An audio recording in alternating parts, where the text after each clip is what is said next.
Chapter 13.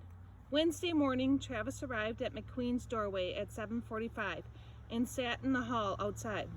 He opened the Fox book and looked over his hundreds of circled words. Maybe McQueen had no idea how bad it was. Maybe he thought it would be just 10 words a page or so. Anyone could learn that, but nobody could learn this many. Something wrong, Mr. Roberts? McQueen jingled keys out of his pocket and opened the door. I circled a lot of words, said Travis.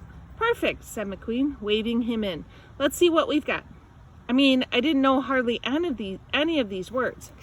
I know, said Mr. McQueen. He held out his hand. It's a hard book. Let's see. Maybe I should have started with an easier book. Why? McQueen flipped through the first few pages. Are you bored with the story? It's not that. I'm just saying it might be too hard. Who's the teacher? You. Student? Me. You've done excellent work. Top notch. Now sit back and listen. McQueen read, his voice like the low hum of a bullfrog on a summer day. The sound and the words eased over Travis, taking him out of the room, out of the walls, into the woods. He closed his eyes and followed the fox through the underbrush until McQueen stopped. That's it for today, he said, but I have a new assignment for you. He picked up a pen and wrote on a scrap of paper, glancing at the first few pages of Haunt Fox as he wrote. Look at these words. He handed the paper to Travis. 5 words in a list. Travis didn't know any of them. Young, McQueen pointed at the first one. Say it. They went over each word. Young, night, summer, hunt, branches.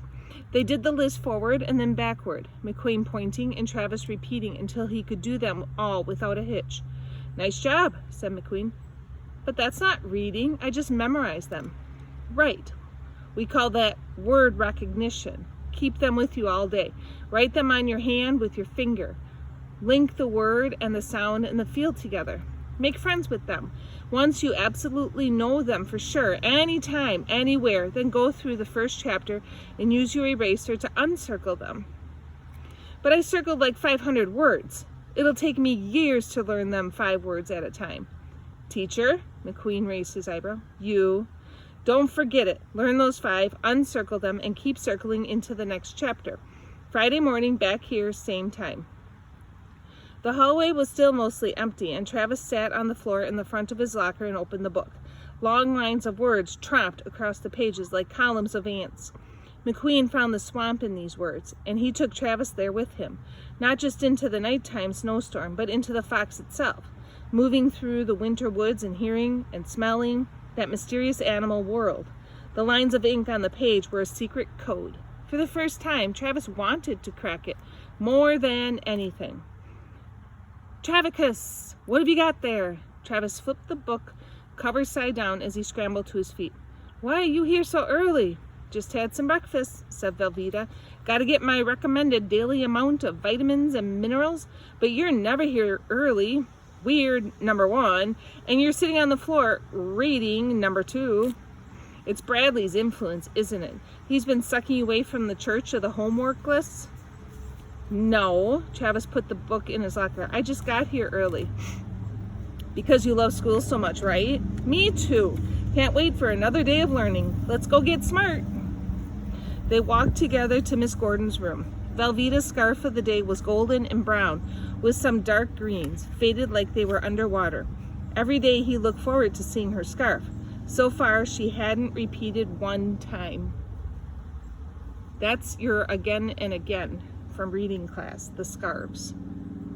Velveeta was still in McQueen's office having her individual conference when the lunch bell rang. So Travis got to the table first.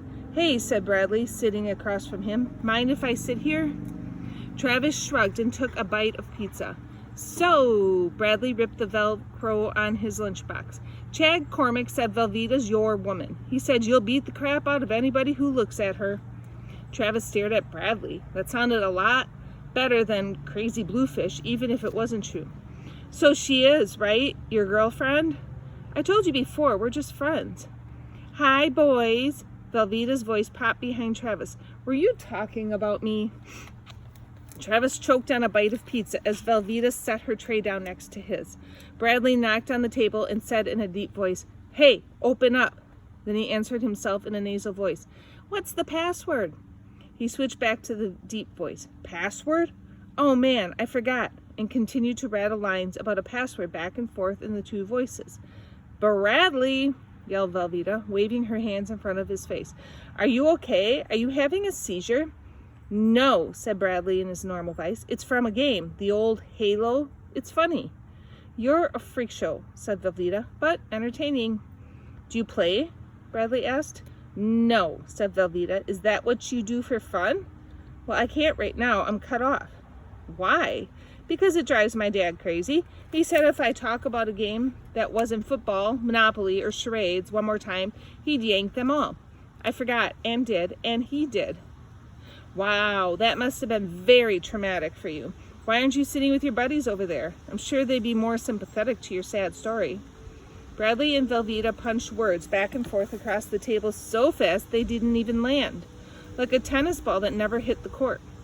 "Those guys are no fun since I can't play," said Bradley. "I went over to Reed's last night, and he and Jake were all about how they'd PWN me if I was playing, but they're only saying that because I can't." "Whatever that means," said Velveeta. "If you were at Reed's house, why couldn't you play? Would Reed's parents rat you out?" "I wouldn't lie to my parents." "Really? Never? What about you, Travis?" The sound of his name jerked Travis out of the bleachers and into the game. "Do you lie?" "About what?" he asked. "Anything," said Velveeta. "Do you lie to your parents?" "Well, I don't say anything to them." "Predictable," said Velveeta. "Do you lie to your parents?" "Whoops. Predictable," said Velveeta. "Bradley is Mr. Honesty America. Travis, the stealth boy, keeps his mouth shut, and Velveeta lies to anyone who will listen. We should start a superhero team." "Maybe," said Bradley, "but maybe you're lying about lying." "Maybe I'm not," said Velveeta. "Anyway, you don't have to worry about me and Travis here tempting you with any illegal electronics. We don't even know what you're talking about half the time, right, Travisimo?" "I don't," said Travis. Even if he wanted those games, he'd never have them, and even if he had them, he'd rather be on Velveeta's team than Bradley's in any game. "Okay, then tell me what you guys talk about so I can talk about it with my dad and prove I can talk about something besides games, and then he'll let me back online." "Oh, so that's why you're sitting with the White Trash Club," said Velveeta, "trying to learn our language so you can normal up to Daddy." "No, Sorry, we couldn't give you more to work with, Bradley. Try us again tomorrow. We'll talk about shoplifting. Your daddy would love that." She walked away, and Bradley turned to Travis in half a panic. "I didn't mean it like that," he said. "I like you guys." You like Velveeta?" "I do. Can you tell her I didn't mean it like that?" "Tell her yourself," said Travis. Velveeta on Wednesday. I went home after working at the library, and the madre wanted to play cribbage, but I hate playing with her when she's that drunk.